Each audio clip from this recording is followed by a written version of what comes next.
Bonjour, je me nomme Onana Daniel. Je suis ingénieur en fin de formation spécialisé en robotique industrielle. Alors, je vais vous présenter aujourd'hui mon projet de fin d'études qui a été développé par un logiciel très important pour moi. Et je me suis donné comme mission de faire de ce logiciel mon prochain projet, ma chaîne YouTube. Durant 6 semaines, je vais développer chaque jour des tutoriels sur comment utiliser ce logiciel Vider Sitex SCADA, qui est un logiciel développé par le constructeur Schneider et qui pour moi est un logiciel très important pour ces personnes-là qui veulent maîtriser la technologie Schneider. Alors là, vous avez devant vous sur cet écran l'interface IHM qu'on a développée pour notre projet. Afin de mieux le comprendre, je vais essayer en quelques minutes de vous expliquer les principes, du moins notre projet. Alors, on va ouvrir PowerPoint. Ok.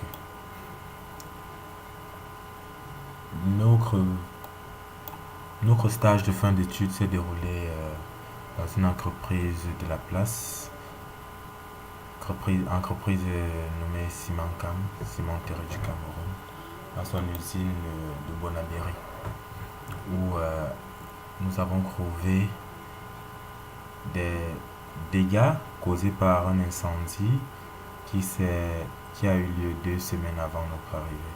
Cet incendie a endommagé l'armoire électrique qui comportait en son sein l'automate Logosoft du constructeur Siemens. Cet automate permettait la gestion de la commande de vrac. Tout à l'heure, je vais vous expliquer ce que c'est que le vrac. Alors, cet incendie ayant endommagé l'automate qui gérait la commande de vrac, il nous a été donné pour mission dans cette entreprise de faire migrer cette commande-là vers un autre automate. En plus de l'incendie, nous avons remarqué plusieurs autres défaillances dans le système d'extraction automatique géré par l'automate Logo Soft de Siemens. Nous avons remarqué l'impossibilité de faire le diagnostic des pannes sur les équipements à cause du manque d'outils logiciels. Donc il n'avait pas la possibilité de regarder en cas de panne en cas de panne, de pouvoir savoir à partir de diagnostic de l'automate, savoir exactement quel équipement est en défaillance. Ils étaient obligés de faire le suivi de tous les équipements, l'inspection de tous les équipements pour pouvoir déceler celui qui a un défaut. Ce qui prenait énormément de temps et qui occasionnait un manque à gagner. Nous avons également la multiplication des automates sur le site, ce qui causait qui rendait la tâche de supervision un peu plus complexe. Alors qu'en réduisant les automates, on pouvait avoir une supervision un peu plus fluide. Ok, je m'en vais vous expliquer ce que c'est que le vrac en fait. Voilà un flowsheet qui a été développé à partir du logiciel Ugoing par nous pour notre projet. Alors, ce flowsheet nous détaille tout le circuit du ciment dans l'usine Simancam, du moins le processus, en partant de silos de stockage de matières premières vers les silos de stockage de matières finies et vers l'expédition. L'expédition ici, du moins, Le conditionnement ici pour nous, c'est le conditionnement vrac. Le conditionnement se fait de trois façons en ciment. Nous avons le conditionnement en sac de 50 kg, le conditionnement en sac 1000 bacs et le conditionnement vrac. Ce qui nous intéresse ici, c'est le conditionnement vrac. Le conditionnement vrac est le conditionnement du ciment en tonnes directement dans les camions adéquats. Alors ces camions, habituellement, on les appelle les camions bananes. Ok, ça en fait c'est le circuit et nous remarquons le ciment, les différents éléments, les matières premières qui sont le clinker, le gypse et l'ajout. L'ajout ici c'est la pozzolane. La pozzolane qui est directement exploitée dans une mine non loin de l'usine de Bonabéry, à Djongo plus précisément. Le clinker nous vient de l'extérieur par voie maritime. Le gypse également. Ces matières premières là passent par un doseur pour définir exactement la quantité de tout un chacun. Et cette quantité définit le type de ciment qu'on aura à la sortie. Ces quantités-là sont envoyées au niveau du broyeur qui va broyer ces roches. Je précise encore que cette matière première sous forme rocheuse. Qui va broyer cette roche et à la sortie on aura un produit fin, la poussière. Donc on parle très souvent de la poussière de ciment. Alors cette poussière sera envoyée dans un élévateur qui va la jeter au niveau du séparateur. Le séparateur qui va jouer un rôle de filtre, qui va laisser les particules de gros volume et va faire passer les particules, qui va stopper les particules de gros volume et va faire passer les particules correspondant à la finesse souhaitée. Alors les particules de gros volume vont rentrer au niveau du broyeur et les particules, le ciment fini va être envoyé vers un autre élévateur qui va le conditionner dans les silos. Une fois dans les silos de stockage de ciment fini, nous aurons l'expédition, du moins le conditionnement pour la consommation de nos clients. Alors ce conditionnement là se fait pour notre cas en ciment vrac, donc on va le conditionner dans les camions en fonction du tonnage souhaité par les clients. Alors cette extraction pour le camion, l'extraction des silos de stockage pour les camions vrac se fait soit par le flanc, soit par le fond. Alors la supervision va nous donner plus de détails là-dessus. Revenons au niveau de la supervision. Le logiciel Valeo Cytec SCADA est un logiciel qui est très particulier, qui se divise en trois parties. Trois pages. La page principale est l'explorateur Cytec. L'explorateur Cytec que voici nous donne la liste, nous permet non seulement déjà de créer et de gérer les projets, mais nous affiche la liste de tous les projets créés et offre un accès à tous les éléments de ces projets-là. Nous pouvons voir là quand nous déroulons un projet, nous avons les éléments de ce projet. Nous avons l'aspect graphique, les équipements, les variables, l'alarme, le système, la communication, les fichiers C-code et les fichiers Cytec VBA. Par la suite, la deuxième page, c'est l'éditeur de projet Valeo Cytec. L'éditeur de projet Valeo Cytec permet de créer et de gérer les données de configuration du projet. Alors, voilà les différentes données de configuration du projet. Donc, cet éditeur permet de gérer ces données-là. Par la suite, nous avons la partie la plus utilisée pour la supervision, qui est l'éditeur graphique Valeo Cytec. L'éditeur graphique Valeo Cytec nous permet de dessiner, de créer et de modifier les éléments graphiques d'un projet. Comme vous pouvez le remarquer, nous avons dessiné les différents éléments graphiques de notre projet vrac. Et il est un peu plus précis. Il nous montre les différents silos de stockage, les élévateurs, nous en avons deux, les bouches d'extraction, les aéroglissières, les vis, convoyeurs à vis, les sas, les vannes à tambour,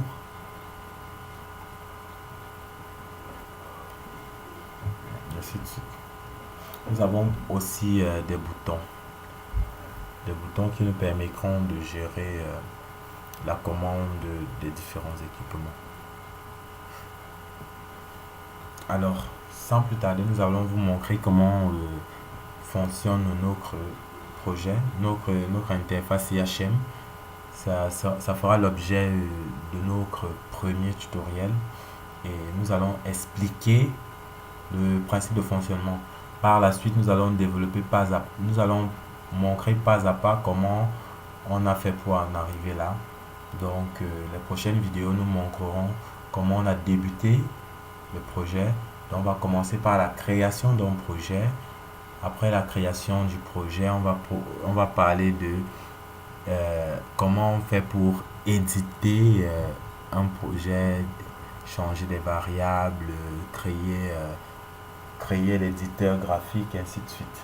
Donc ça ira progressivement et à partir de ce tutoriel là, vous pourrez vous-même monter votre projet si l'automate que vous utilisez est un automate du constructeur Schneider. Alors sans plus tarder, on va lancer la simulation. Déjà nous on l'avait déjà lancé, donc on va juste ouvrir la page de simulation. La page de simulation nous montre l'équipement en mode manuel. Alors l'opérateur en salle de commande choisit le mode d'extraction. S'il choisit le mode manuel, les équipements seront démarrés sur le site. Donc il y a un autre opérateur sur le site qui, à l'aide d'une télécommande, va démarrer manuellement chaque équipement et va lui-même s'assurer que le protocole de démarrage est respecté. Parce que pour lancer un équipement, il y a tout un protocole. Par exemple, quand on prend le cas de l'extraction par le flanc, pour lancer l'extraction par le flanc, on doit d'abord commencer par la bouche d'extraction. La bouche d'extraction doit être descendue, le paramètre de la bouche doit être validé. Quand tout cela est fait, 5 secondes sont attendues pour la mise en marche de l'aéro. Cet aéro-ci qui, par sa réponse marche, fera ouvrir notre vanne à tambour. Et la vanne à tambour donne directement accès au ciment. Donc le ciment va directement commencer à couler. Et nous allons nous rendre compte que le niveau de ciment dans le silo va se mettre à diminuer. Si nous avons le cas de l'extraction par le fond, tout commencera également par la mise en marche de la bouche d'extraction. Après, ce sera la mise en marche de l'élévateur. Après l'élévateur, nous aurons le convoyeur à vis. Après le convoyeur à vis, nous aurons l'ouverture d'un sas. Et après l'ouverture du sas, le ciment l'extraction va débuter. Alors, pour que tout cela se passe automatiquement, il faut que l'opérateur en salle de commande sélectionne le mode auto. Quand le mode auto est sélectionné, le mode manuel est mis de côté, est désélectionné.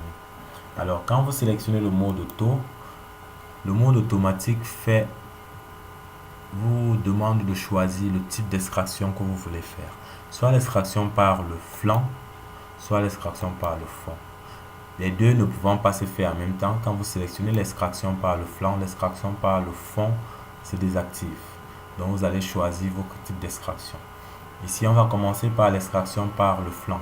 L'extraction par le flanc se fait à partir de 2 silos. Ces 2 silos-là s'activent. Quand vous allez sélectionner le silo 5 va s'activer. Alors, quand vous avez sélectionné l'extraction par le flanc à partir du silo 5, on se rend compte que la LED indiquant silo 5 s'allume, de même que le silo 5 qui se met à briller. Alors, on va lancer l'extraction. Quand on lance l'extraction, un voyant lumineux se déclare pour nous demander quelle est l'extraction automatique qu'on veut faire. On va faire l'extraction automatique flanc à partir du silo 5. On sélectionne. Quand on sélectionnera directement, les équipements se mettront en marche. Et ça commence, comme je l'ai précisé tout à l'heure, par la bouche d'extraction. La bouche d'extraction qui se met en marche. 5 secondes après la réponse marche de la bouche d'extraction, c'est l'aéro. Après 5 secondes après la réponse marche de l'aéro, c'est la vanne à casque à tambour qui se met en marche.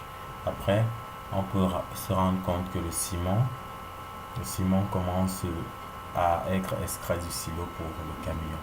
Une fois le camion plein, le pont bascule par son boîtier, envoie la réponse de totalisation du poids atteint, le poids souhaité atteint, ce qui permet ici d'arrêter les équipements progressivement.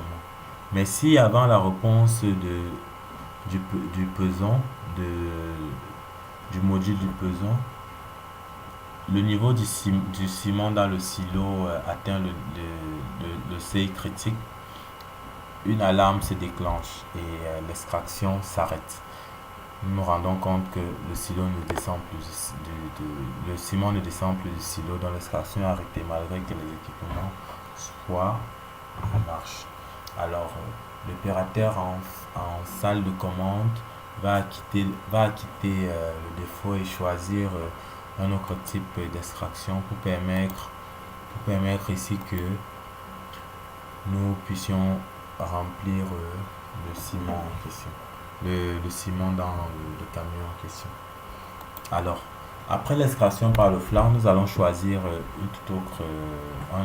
un autre type d'extraction, l'extraction par le fond. Nous allons choisir l'extraction par le fond à partir du silo 8. Quand on sélectionne le silo 8 comme tout à l'heure, le silo 8 va briller. Et quand on va lancer Start va nous dire de choisir l'extraction par le fond. On a dit l'extraction par le fond à partir du silo 8. Quand on sélectionne, la bouche d'extraction se met en marche. Après la bouche d'extraction, nous avons l'élévateur qui se met en marche.